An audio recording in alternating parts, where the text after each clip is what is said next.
All right, man. We are live. That's crazy. What's up, Facebook? This is Calais with the Fleet Connect Facebook group, man. We had some crazy difficulties with the tech side. Mic wasn't working. Facebook is what it is, Facebook. But we here, and if you don't know me, I'm pretty sure if you're new, we do have a couple of new members. This is a place that we want to kind of just cultivate education and resources, and we bring a lot of people that's on that are really great at what they do. But today, I want to talk about something that could completely transform your business as a carrier, right? So, that feeling when you discover a better way to do something that you've kind of been struggling with for years, that moment when you realize there's a solution that's actually works for you, right? That's exactly what we're diving into today. So, I just want you to think about it for a second. How many platforms have kind of promised you, like direct access to shippers, but delivered, endless hoops and shrinking margins instead? So just think about how many times you've kind of felt like just another number in the system that kind of wasn't built for your success and mine. But today I have Pierre Laguerre on with me, someone with real experience in the trenches who saw these problems and decided to create a solution from the ground up. He's built a platform that's already helping carriers like you connect directly and cutting out the unnecessary noise in the market and putting more control and profit back into your hands, right? So if you're ready to learn about a new approach to freight that could potentially transform your 2025 revenue outlook, you're definitely in the right place. So let's just get started, man, because I know we're behind on time. But Pierre, let's start with your journey, man. How did you first get into trucking, and what experience kind of shaped your understanding of the challenges carriers face today, man? Man, thank you, Callie. Really appreciate being here, man. And really shout out to your network and shout out to the amazing work that you're doing for the community as well. It really resonated with me. Um, Trucking for me was something that I've choose because born and raised in Haiti, I came here when I was 15 years old. Grew up in Brooklyn, to say the least, when I first moved here. And to be very honest with you, man, at the time in the early 90s, Brooklyn was a very rough neighborhood. Still a rough neighborhood, but the norm was, seeing a young man getting killed in the street over nonsense, drug dealing, gang banging. And even me myself, at some point in time, I also became a product of my environment, right? Like they say, you become part of what you're around. But it also got to a point where, I said to myself, hey, man, I don't want to be a statistic, right? I have to find a way to find myself out of this community. I did go to college, study electrical engineering for about a year, but eventually I dropped out of college to get my CDL because I was really looking for a way to escape that community. And it was the best decision that I've made, man. Got my CDL, became a truck driver. I started working for XPO Logistics at the time known as Conway Freight, hauling doubles. Then from there, I went to Performance Food Group. Performance Food Group was doing deliveries to school, restaurants, and hospitals. And my entrepreneurial journey started because I actually started doing food deliveries in the same college that I was going to, right? I was somewhat ashamed and embarrassed about it till I ran into my math professor and he was like, Pierre, what's going on, man? Is that you? I was literally trying to rush and didn't want to speak. He said, what's the matter, man? You don't look comfortable. I was like, yeah, man, here I am. I dropped out of school, but here I am delivering food product in here. I don't want my peers to see me. I don't want anyone to think I'm a loser. And he looked at me and chuckled. He said, loser? He said, what are you talking about, man? He said, look, man, how much are you making a year? At the time at PFG, I was making about 93K per year. And he said, man, are you serious? He said, look, half of these kids are going to graduate and may not see 93K per year. He said, look, I want you to own it, be prideful, and be the best trucker you can be. Now, as cheesy that sound, it really, really resonated with me. A year later, I just jumped into the fire, became an owner operator, purchased my own truck, and I felt horribly as an owner operator because again, didn't know anything about supply chain. All I knew was how to drive a truck. Yeah. Did multiple things: flatbed, drive-in, reefer. Eventually, I found a little success in hauling jet fuel, hauling tankers. But I found it that, that just wasn't it for me, right? I was like, okay, I didn't just get my CDL just to be a driver, right? Because I remember as being in the hood, I used to always say, hey, look, man, I want to own a fleet of 500 trucks. But the best way to own a fleet myself is to actually be a driver, get to understanding supply chain. And again, talking about trucking. So a year later, I'm sorry, 3 years later, as an owner operator, I fell miserably. I lost everything. I found myself moving back to Brooklyn, New York. And I'm sorry if it's a long story, but and Go with it's it. everything, man. And I found myself right back in the hood. And I think everybody in this group, what I'm gonna say is there's a book that really shaped my perception around business. And I think everybody that's whatever business you want, you should read that book. I can't remember the name of the author, but it's called What the CEO Wants You to Know, right? And my takeaway from that book, man, was volume and profit margin. It was showing you that, look, there is really no difference between somebody that has a fruit stand on the corner selling apples and bananas and oranges compared to Walmart. They're both same businesses. It's just that one is operating at scale and one is operating as a small business. So I wanted to build a business, and I said, okay, well, what is it that I can sell that's very cheap that I can buy, for 5 cents and come back and sell them for 10 cents? I was thinking about buying buttons, zippers, going to China. But here I am with this big dream, right? I don't have a pot to piss in or window to throw it out of. So I said, well, I got to figure something out. So everything happens for a reason. I had a vehicle, a BMW at the time. I remember the car got repo. I had 3 payments left on it, and it got repo. So that now I found myself walking everywhere in Brooklyn, New York. But the one thing that I was seeing was the glass from, the restaurants, the beauty salons, the barbershop. And I started putting 2 and 2 together, man. I said, well, how can I build a business, right, and operate at scale, starting a cleaning window business? So I went to a friend of mine and I said, hey, look, man, I'm thinking about starting a window cleaning business. And no lie, man, he looked at me and laughed, right? He just started dying. And I said, what's the joke? What's so funny? He said, look, man, look around. There's nothing but crackheads cleaning windows, right? I was like, wow, you do have a point. But at the same time, my daughter was 5. I said, but look, these crackheads, at least they have a way to feed themselves at the end of the day. I said, look, we look clean, but I can barely feed my child. So I said, I'd rather look like a crackhead and I know I can provide for my child as opposed to being this clean and I have nothing to show for it. And he made a bet with me. He said, okay, well, if you get 50 customers, I'll do it with you, right? Long story short, man, the next day I woke up, man, I solicited the entire Brooklyn, New York and said, hey, look, I have a service that specializes in glass cleaning. I'll do it for X, Y, and Z. That same day, I had about 72 stores, man, that agreed for me to clean their glass. Went to my little sister, borrowed $80, borrowed $80 from my little sister. And I went to Home Depot and bought some scringy, bought some buckets, and I was off to the races. And I bought these lime green vests, and my friend was like, whoa, come on, man, bad enough with cleaning the windows. It's like, why do you need to have these, bright green?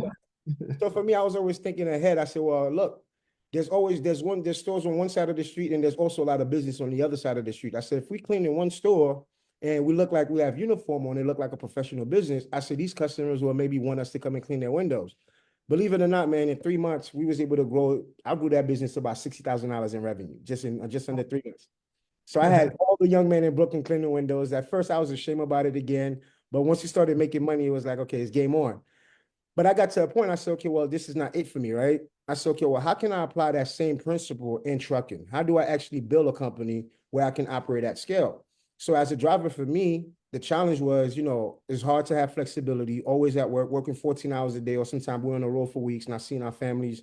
And of course, for me, that's what resulted in the divorce. And that is something that really bothered me.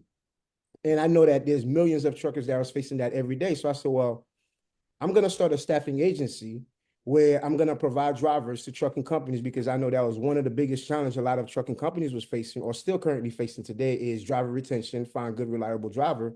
I said, well, I'll start a staffing agency where I could give the driver the ability to have control of his time, have flexibility to where one day he could work for UPS, tomorrow he could work for FedEx, right? Wednesday, if he don't want to work, he doesn't have to answer, he doesn't have to go on the schedule. Thursday, he could just say, put his availability. I started the staffing agency, man, and by the grace of God and hustle, I was able to grow that staffing agency to about 4.5 million in revenue in just literally under 3 years. And then I got to a point now where I had over 100 drivers. I had customers like FedEx, UPS, Arizona Iced Tea, Driscoll, DHL. And we're talking about big customers. Again, as a driver, I knew the importance of taking my trucker hat off and put my business hat on to go and communicate with those companies. And from there, I said, okay, well, a lot of companies are always looking for drivers, but they're always running into these challenges. I said, why don't I start my own trucking company? So 2 years later from launching the staffing agency, I launched my own trucking company. I started with 3 trucks, also quickly scaled to 26 trucks in literally my first 9 months in the business, right? I had 16 truck owned and the other 10 was owner operators. Now, I'm feeling myself without a doubt, right? I'm running two successful companies, but the thing that I've learned was that I was a one-man show, right? I was the driver, the supervisor, the dispatcher, I was the salesperson. So eventually burnout started to kick in. But unfortunately, as I mentioned, growing up in these dangerous neighborhoods, once I started making money, I became very flashy, right? Started driving expensive cars and wearing a lot of expensive jewelry. And unfortunately, one night I got carjacked in Brooklyn, New York, right? And at the same time, my son was going through multiple open heart surgery and got my head cracked open, brother, like, just over a car and some jewelry. And that actually left me in the hospital fighting for my life. At the same time, my son was fighting for his life. Now, as a young Black man that grew up in these communities, I'm sure you understand the mentality is, hey, look, you kill my dog, I'm gonna kill your cat, right? And for me, I wanted revenge, and I wanted revenge with blood, right? But the more I thought about retaliating, man, the more pressure I felt on my head, right? And I was just kind of over my skis with it. It was like, okay, well, what am I gonna do? Like, do I go out there and retaliate and lose everything that I've built? Or do I actually take this as a lesson and fall back and just kind of look at everything for what it is and build back up? That same night, man, by the grace of God, man, I got on my knees and I prayed. I said, God, if you allow me to walk out this hospital alive, and I'm not eating through a straw and I'm not on a wheelchair, I will build another company and add technology to scale. But most importantly, I want to help those young men in those communities to become the best version of themselves. And started learning about the statistic. There's about at least 500,000 formerly incarcerated men and women that are free annually into our communities with little to no ecosystem that's helping them with employment and housing. And at the same time, we all hear about the trucker shortage, right, in trucking. So I said, well, how do I build a company that can connect the dots where it's not only just teach people about trucking or get people into trucking, but also give them the tools and the resources to be successful as well. I came out the hospital 14 days later, man, by the grace of God. But all it took, man, listen, when I said I was a one-man show, all it took was for me to be out of the business for 3 days for everything to fall apart, right? And came out the hospital, my trucks was getting repo one by one. Things literally got bad. And eventually both businesses fell. And that is something that resonated with me. And then that's why I understand the importance of having a team or a real solid team, whatever business you're building. So I took it for what it was. And I said, I'm going to build this technology company. Now, here I am. I don't have an MBA in business. I am not a software engineer. I don't write codes, but I had this dream of building this technology company. And I started hitting the ground running, man. Started running, launched the company Fleeting. Started going to pitch competition, pitching to investors and angel investors, making a fool out of myself, embarrassing myself because I didn't understand the language. But I kept showing up, man. I kept applying myself, and eventually I started winning a lot of pitch competition. To date, I've won about $500,000 in non-dilutive capital from pitch competition. I also became the first Black man to raise over $1 million on a crowdfunding platform backed by SEC. And I've also raised an additional $4.5 million from institutional investors like Kyrie Irving, Mark Cuban, Arlen Hamilton, Michael Loeb, Lockstep Ventures, just to name a few. And Fleeting was up to the races. And Fleeting, what we were at first was applying technology to the same staffing model that we were doing. So it was just like, okay, well, truckers can download the app, go through the vetting process. When they're approved, they can pick and choose what they wanted to work for. We did great in that business in our first year. I think first 18 months, I would say we grew the company to about 2.5 million in revenue, about 2 million in revenue to be exact. But then COVID happened, right? When COVID happened, a lot of trucking companies was closing their doors. It was only companies that was moving critical freight that was moving. So I had to pivot quickly. So we pivoted to a model, what we call an Airbnb for trucking. And what that model was, we was connecting truck drivers to available asset. If you understand trucking, is that trucks are only being utilized 70% of the time. So our goal was, how do we actually maximize the utilization of that asset? Meaning instead of the truck being used 70% of the time, we wanted to take it to at least 90, 95% of the time. So we launched Fleet Connect right in the midst of the pandemic. We also did well in that company, and we grew that to about 9 million in revenue in the 3 years as well, from 2020 to towards the end of 2022. But again, something else happened in trucking, right? In 2022, when Russia dropped the first bomb on Ukraine, I'm not sure if you remember, the market tanked, right? Fuel prices doubled, freight rates stagnated, and I mean, hundreds of thousands of companies was going out of business. So that really hurt me as a company myself. Like I said, 2022, we lost about, towards that end, we lost about maybe about a little over $2 million. 2023, we lost about $3.2 million. In 2024, the first quarter of the year, we was already trailing out $1 million loss. Again, now I find myself in a position that, okay, well, I got to think fast. What is the next move? What is it that we have to do? As we understand that our goal was to always help truck drivers and help trucking companies or small carriers again, the other idea was born to connect carriers directly to shippers. As we understand myself, I'm a certified broker. I studied to become a freight broker, but I never ran a freight brokerage business simply because I know how predatory brokers can be, right? But if I was the guy to say, hey, look, I'm all about profit, I'm all about making money, I could say, hell with these carriers, man, I'll be a broker and I could make as much as I want. But I truly believe in when you creating a business, there has to be some type of value that you add to the business. It can't always be predatory. So I never launched a brokerage firm. So we started to move our focus to say, okay, well, let's operate like a bona fide agent. And a bona fide agent, meaning it's just like, okay, we're going to make the introduction directly between the carriers and the shipper, and we'll take a commission. Although we did well in that model, but we also ran into some challenges as well, because again, which we're going to talk about here is that, some carriers are not reliable. Some carriers really don't have the tools and resources. Some carriers can't communicate effectively with shippers when it comes to certain challenges.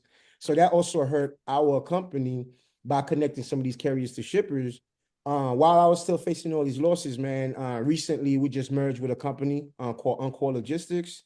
Encore Logistics been around for 137 years. What they do is they move all the equipment for all concerts, whether it's, global tours or domestic tours, Coachella. And with one of the challenges that they run into themselves as a company, one, since they've been around for 100-something years, they're looking to leverage some technology into their businesses so they can operate a lot more efficiently and provide some visibility to their customers. And for us, we already built a lot of technology that allow us to vet a carrier or vet a driver to make sure that he has the proper credential or being able to good carrier. So that merge, man, it just happened this year. I'm very excited about it, again, which is something that we're going to talk about. And the whole purpose, man, is, how do we actually bring more value to the small carriers? Because another stolen statistic a lot of people are not aware of, although we talk about trucking as a $1 trillion industry, 96% of the trucking companies that move these goods are companies that own 6 trucks or less, right? So they're nothing but small businesses. But unfortunately, again, they don't have the tools, the resources, or the business acumen to understand how do they provide solution to manufacturers and shippers. So that's why I'm in trucking. I'm very excited about it. This is something, this is a passion for me. I've been in the space for about 22 years myself. So I've faced many losses.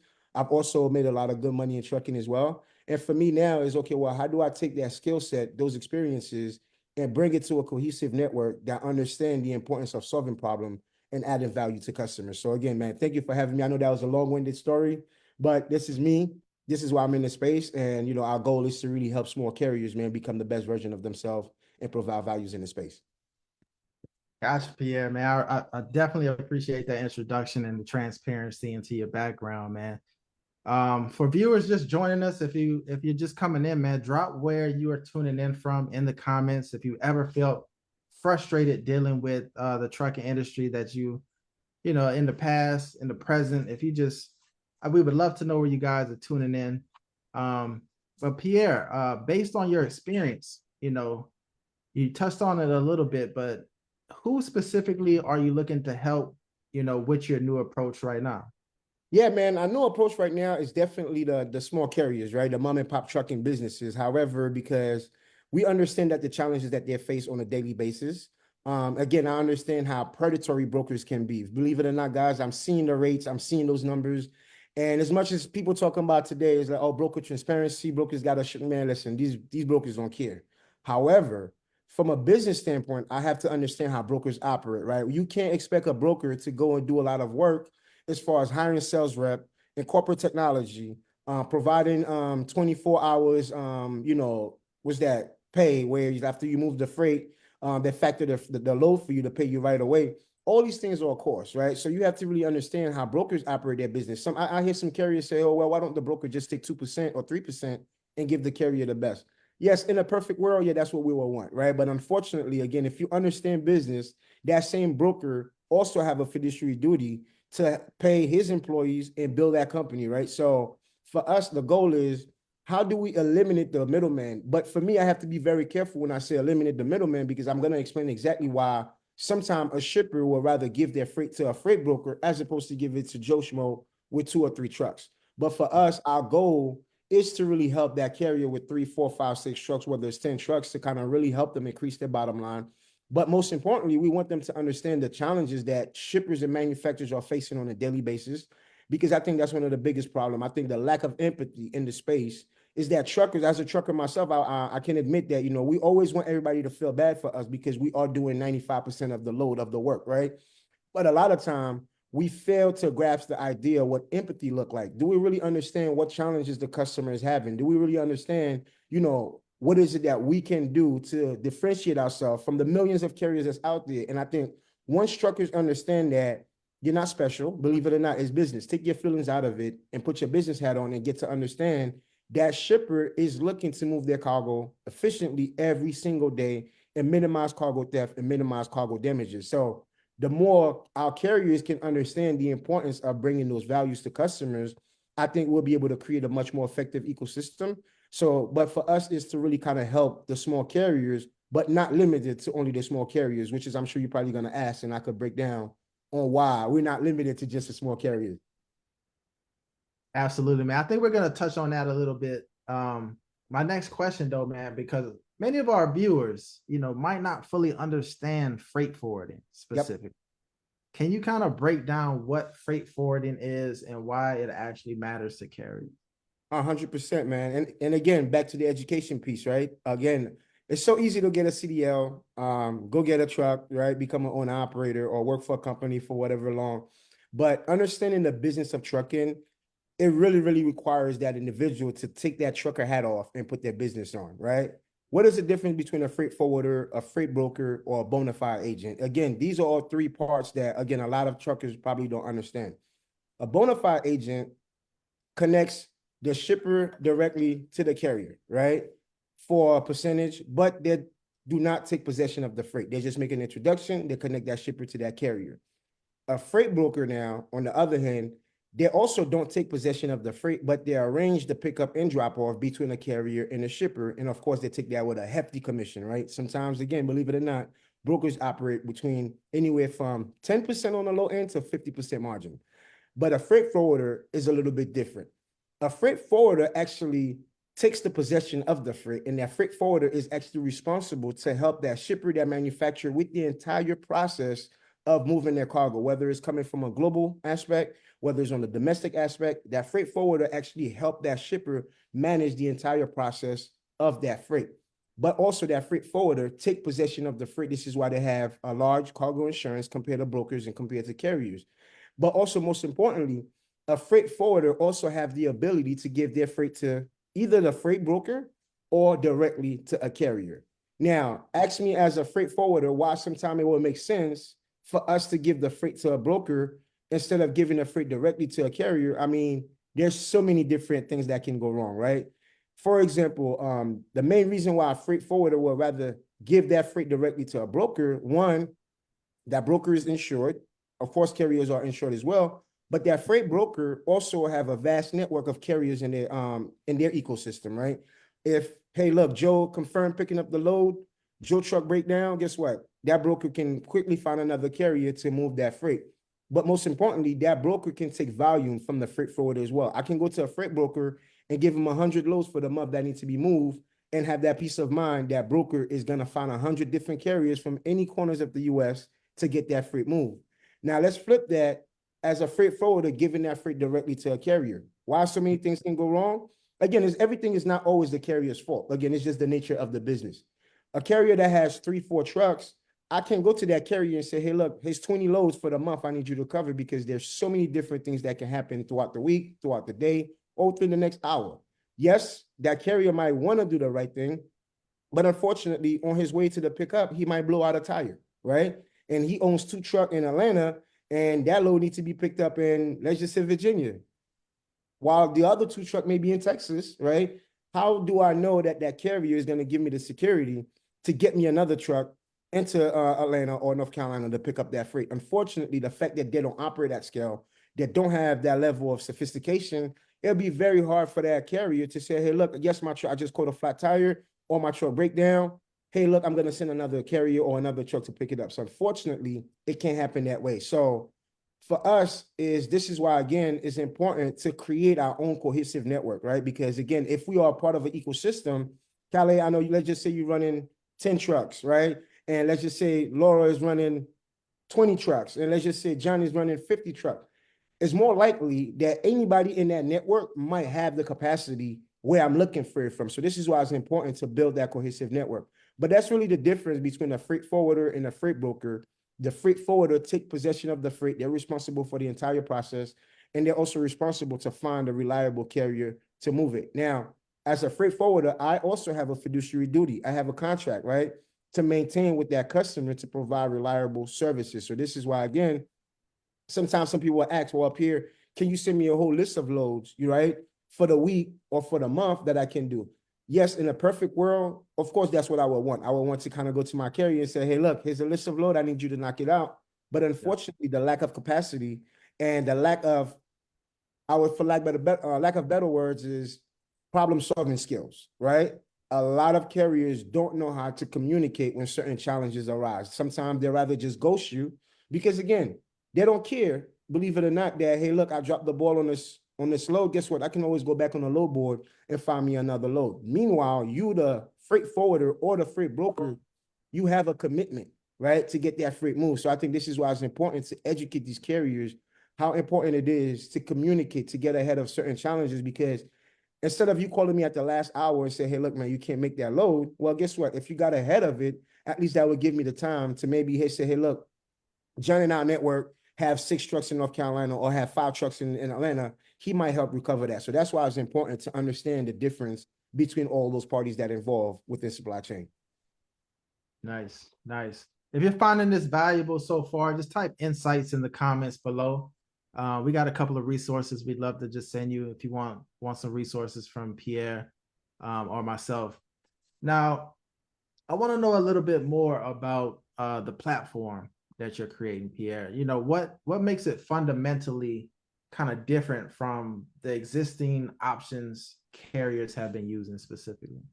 Absolutely. So as currently, you know, there's load board. There's plenty of load boards out there that a carrier can sign up on and move a freight. I think one of the biggest value that our platform will provide outside of being able to kind of give them the load internally, I think is the rates that they get to move the freight. Now, I don't want to say as a freight forwarder, we don't care about the rates, right? Because again, you got to understand the chain of command here is provide value at a cost-effective way. But for us, when we give the load to a broker, especially when it comes to critical loads, right? Believe it or not, guys, the customer really don't care how much they're paying to get that freight moved. All they want to know, there's somebody reliable that's going to move that freight. So for us is building that platform or building that cohesive network. I think one of the biggest values carriers will see is that the rate will totally differentiate from what they're getting from the brokers. Because again, we control that freight. We get to say, hey, look, if this is a good pricing or this is a bad pricing, because we're not taking the load from the shipper at $1,000 and trying to find a carrier to move it at $400, right? Our goal is to show the customer we can get that freight delivered safely and on time. So the values that the carriers will get on our platform and what differentiates us from different platforms is that, one, we really don't operate like freight brokers. 2, if I put a load on that platform and I may not have a pricing on it, I can ask any carriers on our network, give me a quote on how much you will move that freight for, right? Now, that price you give me, there's 2 things I can do. Even me, myself, I can look at it and be like, hey, man, you're way over the top with your rate. At the same token, if they give me a shitty rate as well or cheap, I can also educate that carrier like, hey, look, man, I might have called you directly and be like, listen, look, that quote that you give me is a little too cheap. I need you to at least add $400, $500, $600 on it. Because again, the goal is to help that carrier. So being part of that network, they have the ability to really understand the difference between taking a load from us, what their margin look like, or if I take that same load and give it to a broker, what their margin will look like. Now, for example, the other day we moved the load from Bourbon, California to Los Angeles, which is about 11 miles, right? And I was mentioning Encore Logistics, they do 90% of Broadway shows. Any movies you see shooting on Hollywood or any movies, period, we're responsible to move all these equipment, all the lightings, right? We moved that load for 11 miles for $2,900, right? And it wasn't a carrier that gave us that quote, that rate. It was a broker, right? Well, guess what? We know it's critical freight. Well, guess what we're going to do? We're going to pay it. And guess what? The customer also don't care because they need that equipment. Just imagine you having a show 2 days from now and you need your sound in, you need your speakers, all these things. You're not going to sit here and go back and forth trying to get the cheapest rate because you need that equipment right then and there. So for us, I think it really helps the carriers to increase their bottom line. So our platform will not only educate them and help them on the pricing, but will also be very transparent with them and help them find good paying freight. And one thing I would say, and you know, our business sell itself. We're not begging carriers to join our network because I always say this, look, you could do two things. You can either be part of the network and move our freight directly, or I could give it to a broker that's going to squeeze the life out of you. Which one? Choose your own poison, right? So I think that's pretty much the value that, you know, that platform is bringing, is allowing the carriers to really truly increase their bottom line by moving good paying freight as opposed to moving cheap freight from brokers. Gotcha. Man, that's super valuable, man. Quick poll for everyone watching. Just type of one if you're a solo operator, or two if you're actually managing a fleet right now. Pierre's gonna address solutions for both. And if you have any questions, put them in the comments section. Now, Pierre, man, that was very insightful. You know, what type of carriers are typically seeing the best results on your platform so far? Are there any specific niches or segments that are, you know, particularly well suited for this approach? So, well, with this approach, we work with all types of carriers. Believe it or not, we work with Sprinter vans, we work with open deck, you know, dry van, box truck carriers. But I see a lot of box truck carriers are seeing a lot of success because currently there's really not a low board for box trucks, right? A lot of box truck carriers, they struggle with finding good freight. So I would say a lot of our freight is LTL, or less than truckload, which is, you know, last mile. And it's not like we're moving the load across the country. So box trucks really do well. Open flatbed is really another one that do well because our company is also qualified as a minority-owned company. Our CEO is a female. Excuse my choice of words. She's a woman, and you know, with that is we have a lot of also good government contract. For example, one of the good customers we have is TSA, and same thing with TSA. We move a lot of expensive equipment, all the security equipment that you see at the airport. Again, we're responsible to move this equipment. If there's an issue with them, we're supposed to send a carrier to pick up the old equipment, get it to the manufacturer, and replace that equipment. So I've seen carriers, whether it's a hot shot or whether it's a flatbed, making good money on moving those freight. And I'm talking about, again, we're not talking about 1,000 miles run. Well, the most that I've seen so far is about a 300-mile run that we're seeing in our network, but we do have a lot of short run from Savannah, Georgia to Atlanta Airport, to majority of the airport in the US. But the beauty about it, as you can see, a lot of times the airports are really not too far from the port in certain cities or certain state. So a lot of times we have freight that's coming in on global side, and we work with containers as well, companies that provide drayage. So we'll get the freight picked up, get them into a warehouse, repackage it into a box truck or a hot shot or a Sprinter van. But to see the companies that I would say that are seeing a lot of success outside of the type of equipment that they have, I think is the customers that are very reliable, the customers that communicate effectively, the customers that understand the importance of going above and beyond, the customers that follow instruction. And one example I'm gonna give is that, you know, which I've seen happen, and that could have hurt us as a business, and that can also help kill the carrier as a small business as well. We had a delivery appointment on a Friday, right? And we told the driver, the driver didn't move. I mean, we didn't give it directly to the driver. We'd actually give it to a freight broker, right? But also sometimes the freight broker will drop the ball because they don't communicate every aspect of that cargo to the carrier. We told them that, hey, look, this freight needs to be there Friday. Now, what I always tell carriers, listen, if your appointment is at 11 p.m. If your appointment is 11 a.m. on a Friday, look, trying to find the best way to get there by 8 a.m., get there by 9 a.m. You better get to that customer on time and wait for that additional 3 hours as opposed to you running beyond time and you trying to rush to make up for time. Well, the thing is, the carrier did get there a day prior to the appointment, right? He got there on a Thursday, and what he did that was totally unacceptable was he removed the top on the load because he thought he was going to get unloaded that same very day. Now, again, yes, sometimes we could make some calls and say, hey, look, the driver's there. Can we get it unloaded? But again, this is why appointments are very important because, again, sometimes even that customer have to arrange with companies to kind of help get that product unloaded on the flatbed. It's not just saying, hey, look, the truck is here, let me get a forklift and get it out. We're talking about expensive equipment, and it takes real professional people with the right tools to unload these products.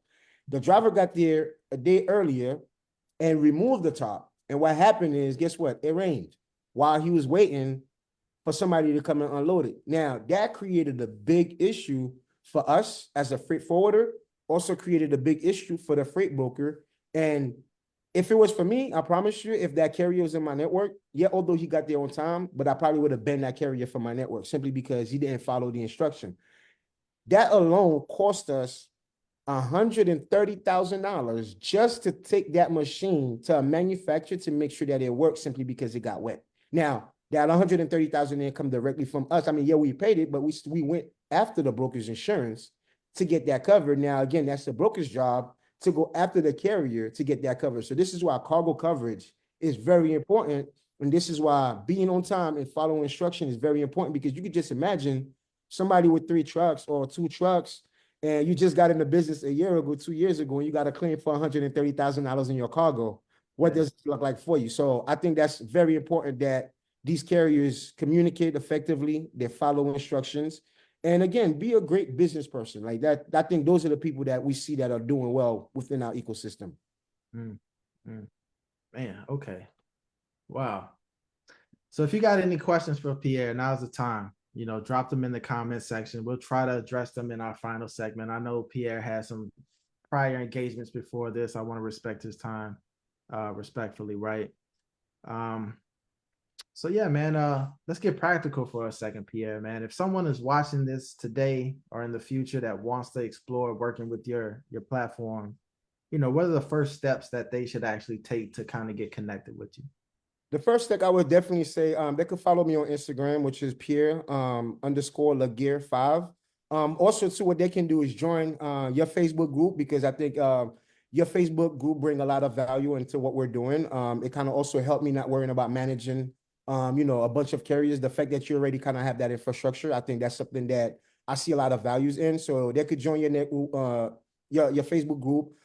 They can reach out to me directly on my Instagram. However, what we built before was a technology to onboard a truck driver or a carrier. Now, the way we're doing it is to operate at scale. So to be very transparent, our technology is not fully done yet, right? Those things take time. I'm still in fundraising mode. We are actually raising about $1.5 million as we speak to build the platform to where, one, the shippers. So right now, a lot of it is are being done via email, right? Shippers are sending us the freight via email. What we want them to do to be able to kind of use EDI where they can actually post volume into our network. The carriers will also be able to download our mobile app. Right now, the mobile app we have was for drivers that are looking to become owner operators without owning a truck. So we actually in the process of changing all of that to where if you own 3, 4 trucks, you can onboard yourself, you know, put your DOT number, your MC number, the type of equipment you have, where you're located, your insurance information. And then once you get approved, I mean, our vetting process doesn't take long, but I leverage the technology. That's something that we can get a carrier approved for 24 hours. So what I would say for your network, I would like to put everybody on a waiting list, right? Which we working on that end. So I think the best step would be to join your Facebook group to stay tuned. What I can also do is if I can start sending freight directly to your network, right? And let you manage that freight between the carriers in your network, who you know is more reliable, because right now I don't have that visibility, right? I believe you have a network of 56,000 carriers. Now, it's not to say, hey, look, would I like to believe that all 56,000 carriers have what it takes to move their freight? Absolutely. But we understand sometimes, hey, look, this customer might just started walking and he need a little bit of time, you know, to understand where he's at.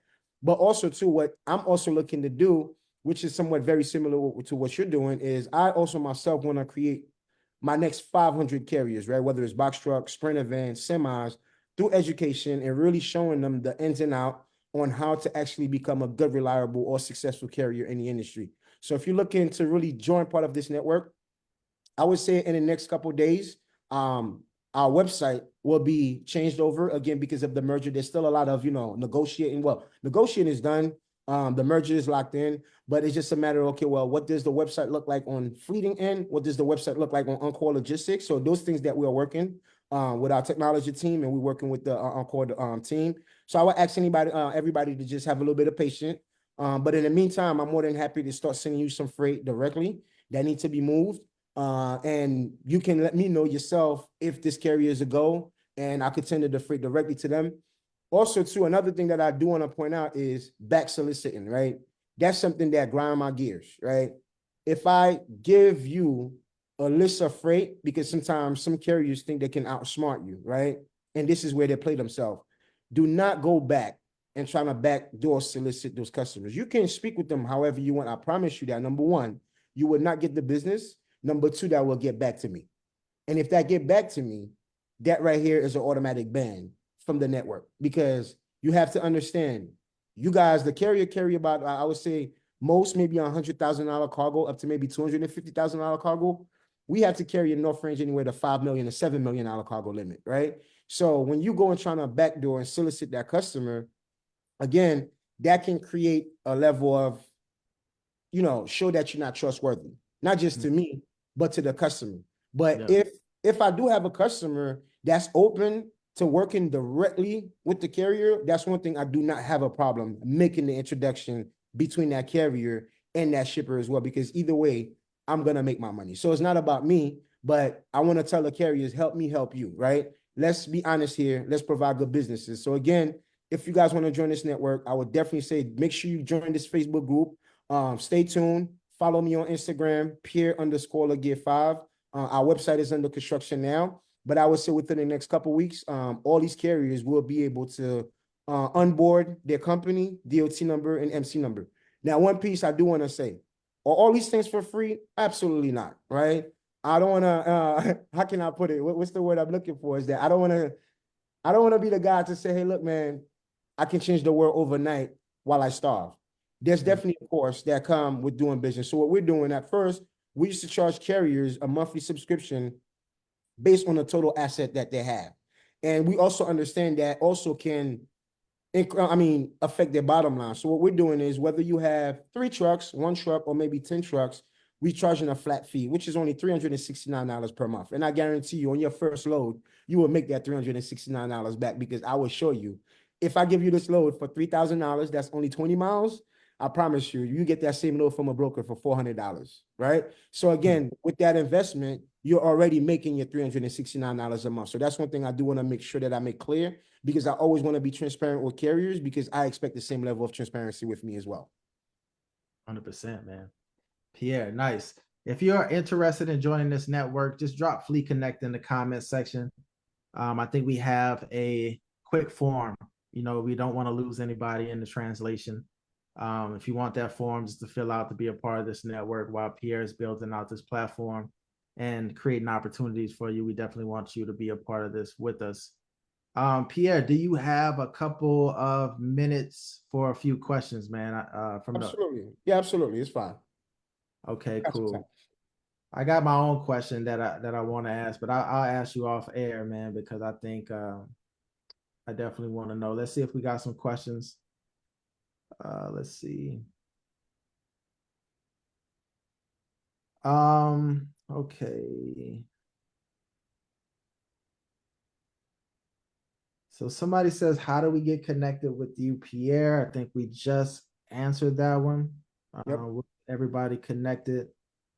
Yeah, just comment, connect below. We'll send you the direct link, to apply for this carrier network as we build out this waiting list. Application will probably take about 5-10 minutes, but it could change the trajectory of your business for years to come. Absolutely. And for those serious about growth, Pierre's team is accepting a limited number of carriers like this every month again. So don't wait. The carriers who move first will definitely have the advantage moving into 2025.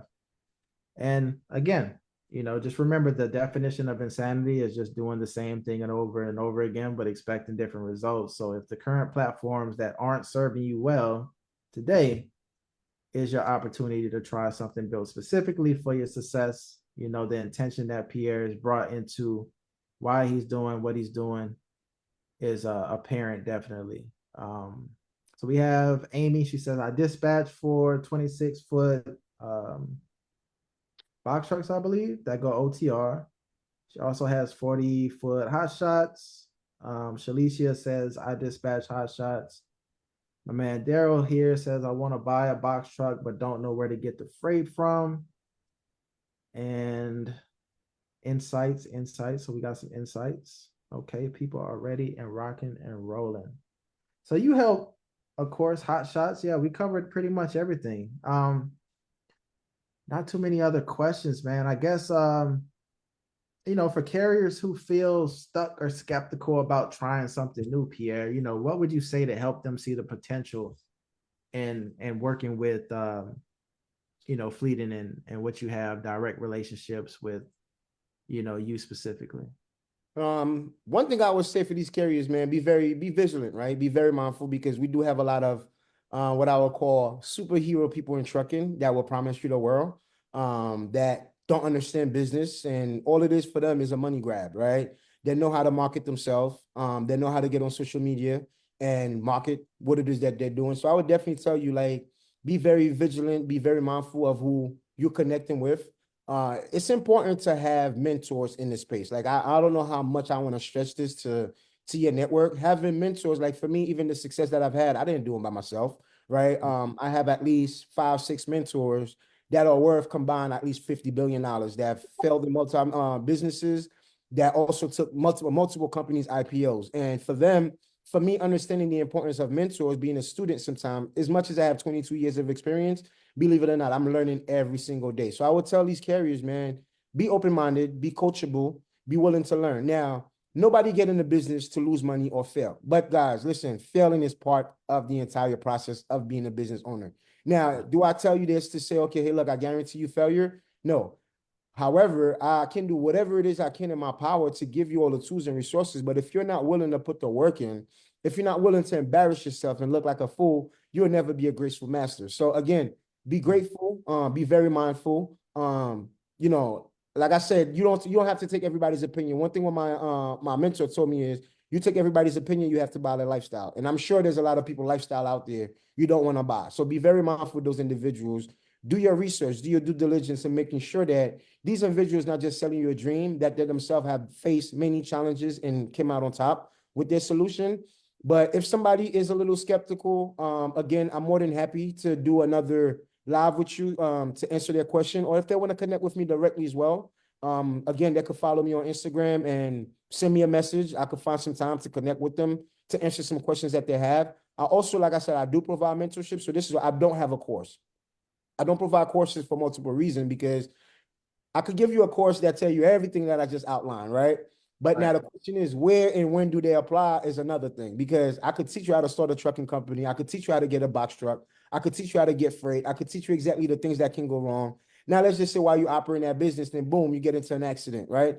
How do you handle that cargo claim? That course is not going to teach you in depth on how you handle that cargo claim, dealing with attorneys, dealing with your cargo insurance. So for me, the mentorship that I provide is more hands-on, to where you have access to me, or you have access to my team, to where, okay, hey, look, something happened here. You need somebody to answer your question, right?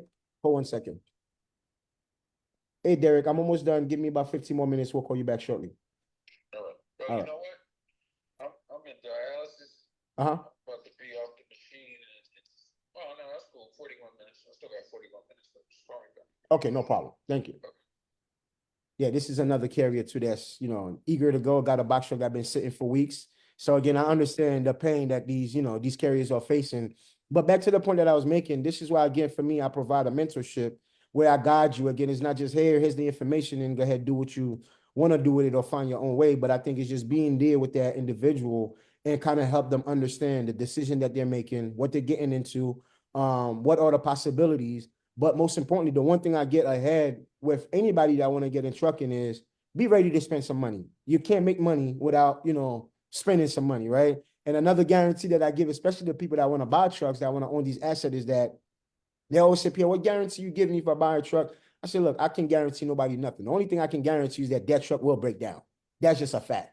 You're going to run into those issues. So just make sure that, again, the asset that you're looking into buying, those are the things that kind of also help individuals with, what it is that they need to look for when they're acquiring an asset. What do they look for in a finance deal? Because again, buying a regular vehicle where you go to the dealership and get a finance, in a commercial loan, buying a truck is a totally different monster. And a lot of time, these truck sales rep, they can smell blood. They can smell the rookie off your shirt. And you'd be surprised. I've seen people paying 40% interest, 50% interest on equipment that they're acquiring. So I think that's what I would say is, if you're on the fence and you're not sure this is where you want to go, be more than happy to have a conversation and kind of help guide you and give you the tools and the resources to be successful. Because look, their success is my success. The more that I have good, reliable carriers in my network, guess what? The more confident that I am speaking with a global customer to say, hey, look, not only we can arrange the pickup from the port to the warehouse, but I know for a fact that I have a dedicated, reliable carrier that can move that cargo. So having those carriers, so again, it's not a one-way street. It's not just me adding values to their businesses. They're also adding a lot of values into what I'm doing as well. So again, this is why it's a good partnership. I'm not a broker that's just using you just to move that freight and make 50% on you. I'm looking for a long-term partnership, somebody that understand that for them, long-term partnership is what's going to help them thrive in this industry. Solid, man. We got a question from Ron Lass. I hope I'm saying that correctly. He said, any advice on scaling in today's market? Man, great question. Great question. Yes, scaling is something that I would tell people to be very, very careful when it comes to scaling, especially if you're a new carrier, right? Because same thing, the insurance can smell blood. A lot of truck drivers or a lot of carriers, the number one mistake that I see that they do when they first start starting their company is start vomiting into the insurance company how big of a company they want to become. Oh yeah, I want to own 50 trucks. I want to own 20 trucks. And all the insurance company is hearing is risk, risk, risk, risk. Right? So what they're gonna do now is charge you an arm and a leg, even though you only have one truck, two trucks. They're gonna kill you now because they know eventually you're gonna become a risk. So one thing I do is also, let's say if I'm working with someone on becoming a carrier or looking to scale, is that I also represent myself as their director of safety. What does that mean? If you're speaking with the insurance company as a new carrier, again, they could smell blood. But if I'm on the phone speaking with that insurance carrier on your behalf, I tell them that I am your safety director. What the insurance see is that, okay, well, this person was smart enough to hire safety personnel to put in that company to ensure that they minimize claim. So to answer the question, when it comes to scaling, is a very, very dynamic approach. You have to, one, be in the industry, I would say at least for a year or two, right? I don't want a guy that just got a truck 3 months ago talking about, hey, I'm ready to scale to 20 trucks. I want them to really understand the importance of crawling before they walk. But scaling, again, is not something, there's multiple ways you can scale a trucking company without bearing majority of the risk. You can scale a trucking company by allowing other truckers to run under your authority. And I think that's one of the easiest way to scale a trucking company and minimize your overhead. Because if you have a good, clean DOT number, you can create your own, I don't want to say laws, but you can create your own company policies, which are do's and don't. You have to be very strict on safety. Post-trip and pre-trip is very important. Minimize accident with your drivers is very important. So again, if a carrier understands how to really maintain the MC number and keep it clean, it becomes a lot easier for them to scale. And the best way, again, educate carriers to scale their businesses. If you have 2 truck or you have 1 truck, you want to get to 5 truck, well, you can open up your authority and allow another carrier that's looking. There's a lot of trucking companies that fail. There's a lot of owner operators that already mistreated their MC number and they have no choice but to go run under somebody else's MC.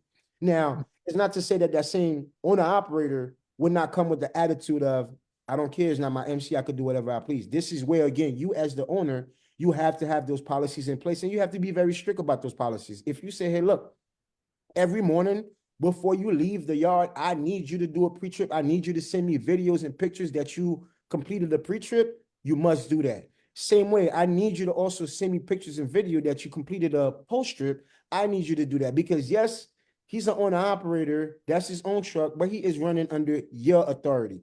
He go out there, he blow that drive tire and get into an accident simply because he didn't check how much air he got in a tire. Something that would have cost him maybe $1 or $2 at the gas station to put some air in the truck. But the fact that he didn't do the pre-trip inspection, he goes on the road. Now, it's one thing of blowing a regular tire in the back, but it's another thing to blow a steering tire. You know, that could be very disastrous. So again, by you being the authority owner, it's very important to create certain policies. And when I say certain policies, it's like you have to be very strict about those policies. The minute the person violates those policies, you can either 2 things. You can either reprimand that individual and let them know and have it in writing and show them that, hey, look, you went over these things with the carrier or that owner operator to ensure these things doesn't happen again. But it happened a second time, it becomes a habit. I would definitely say get them off your authority. But scaling by leveraging your authority is the quickest way you can scale your business to new heights. Because again, the more trucks you have in that platform, the more appealing you become to my network, to shippers. You can get more direct freight. And again, you can charge them 10%, right?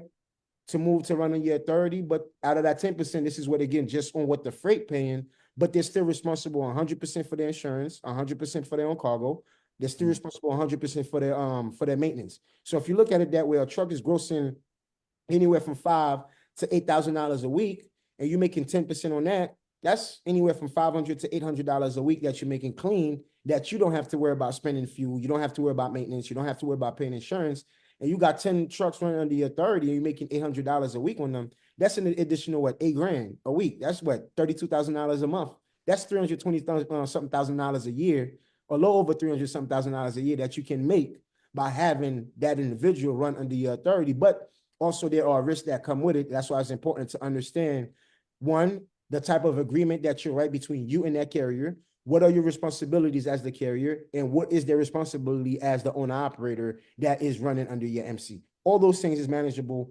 The biggest trucking companies that exist today, that's what they do. They don't really own that much asset. Yeah, they might own 10, 15 trucks, but I will tell you that 97% of their fleet are owned by owner operators that are running under their authority, and they leverage that, again, to attract better customers. So that's something that anybody can do. Now, is it easy? Absolutely not. But those are the ways that you can actually scale a trucking company while minimizing your overhead. Gotcha, man. My man Ken said in the comments, he said, great advice, man. He's definitely enjoying it. Yeah, that was pretty solid. And I'll probably just ask my question real quick. Sure. I'd love to know what kind of made you pivot away from the staffing part of it into what you're doing now. What was that kind of like aha moment or deciding factor for you? The chicken and the egg situation. I'm sure we all know, right? Sometimes we ask ourselves, what come first, the chicken or the egg, right? So one of the challenges that we ran into was, 1 minute we'll build a massive network of drivers in one region. Then we have to work to kind of get the customer, and it's like, okay, shit, we can get no customers to take these drivers. The next minute, we have massive customer lists in another region and don't have enough drivers to cover that customer. So again, that yin and yang was more like a big challenge for us, and keep spending money on technology and keep building. And again, it's a great business model. I mean, it still can work, but I think, again, understanding the power of, okay, which one do you focus on more, right? And make sure that you have that demand before you actually go out there and build a supply side. So for us, we decided to move away from that. But I wouldn't say that I'm completely over it. I still provide staffing to a lot of my customers, LNA, Arizona Iced Tea, especially in New Jersey. We still do it, but it's not the primary core of our business. But I think fully at scale, that's probably something that I will definitely probably re-engage, because I understand, again, a lot of truck drivers are still looking for that flexibility. A lot of trucking companies, again, are still dealing with the retention issue. So, but for us, I think it's like right now, the number one problem that we're seeing that is like keeping carriers, up at night is finding good paying freight, finding good, reliable partners that can give them good freight. And again, as an entrepreneur myself, I'm always looking for what is the best next opportunity? Where can I put myself in, again, to not just build a successful business? One thing also about me raising capital, right? Like I said, I've raised almost 4.5 million from investors. I also have a fiduciary duty to build a successful company so my investors themselves can see a return, right? So for me, it's always, okay, well, how do I find the next best thing to stay ahead of the curve to build something that I know that I can give my investors a return on their investments?